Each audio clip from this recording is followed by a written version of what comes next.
Hello everyone and welcome back to our channel. My name is Ayush Kumar Singh. I am a legal intern in Lexington Company. So in this video we are going to discuss about warrant. So what is a warrant? A warrant is an order issued by a judicial officer or other authorized person commanding a law enforcement officer to perform some act incident to the administration of justice. Warrants are recognized in many different forms and for a variety of purposes in the law. Most commonly, police use warrant as a basis of arrest a suspect or to conduct a search of property for evidence of a crime. Warrants are also used to bring person to court who has ignored a subpoena or a court appearance. In other contexts, warrant may be issued or to collect tax or to pay out money. Now let's look on warrant in criminal cases. An arrest warrant is usually designed to detain a person who is suspected of committing a specific crime.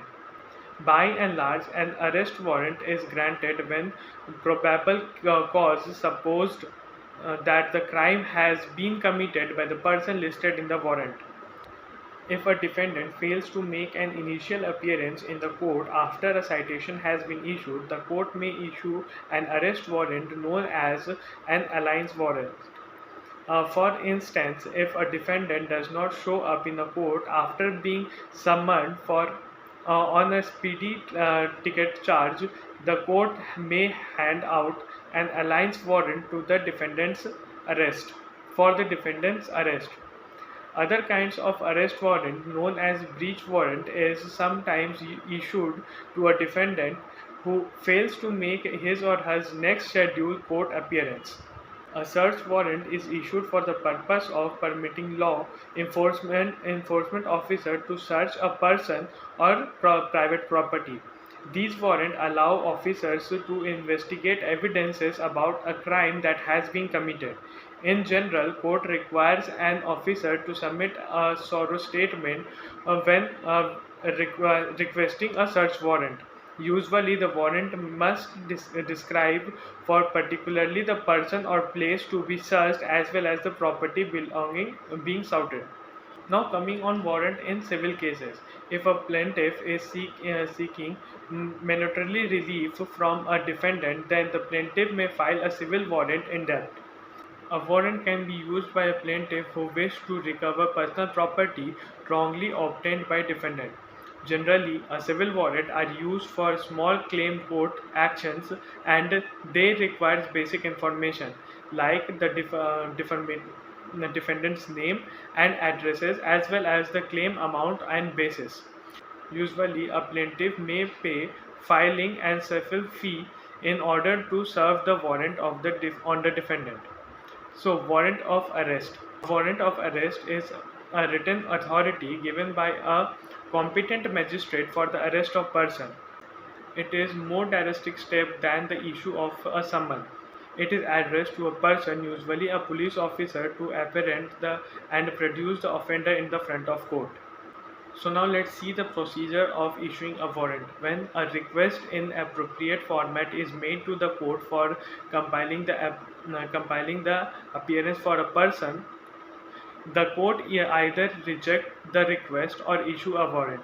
As per section 204, if in the opinion of magistrate taking cognizance of the offence, there is sufficient ground for proceeding, and if the case is a warrant case, he may issue a warrant, or if he thinks fit, he may issue a summons.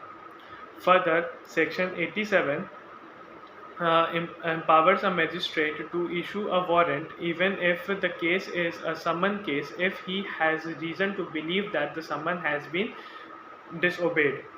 He must record his reason for this action. As per section 75 of CRPC, the warrant can be expected by showing the substance of the warrant to the person being arrested.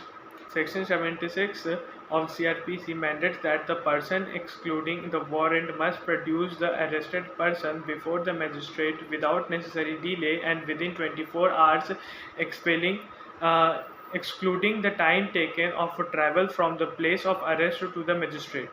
As per section 77, a warrant may be excluded anywhere in India. And section 78 specifies that if a warrant is to excluded outside the local jurisdiction of the court issuing it, such court may spend it to the executive magistrate or district superintendent of the police or commissioner of police within the local time of those jurisdiction.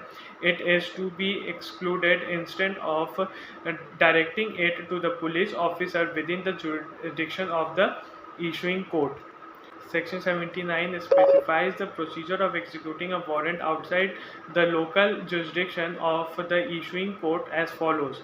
First, when a warrant dictated to a police officer is to execute it beyond the local jurisdiction of the court issuing the same, he shall ordinarily take it for endorsement either to an executive magistrate or to a police officer not below the rank of an officer in charge of the police station within the local limit of those jurisdictions. The warrant is to be executed. Second, such magistrate and police officer shall endorse his name thereon, and such endorsement shall be sufficient authority to the police officer to whom the warrant is directed and execute the same. And the local police shall, if so required, assist such officer in executing such warrant. Whenever there is a reason to believe that the delay occurrence of by obtaining the endorsement of the magistrate or the police officer within whose local jurisdiction the warrant is to be executed will prevent such execution. The police officer to whom it is directed may execute the same without such endorsement in any place beyond the local jurisdiction of the court with issue it. So I hope you find the video informative, so please like, share and subscribe.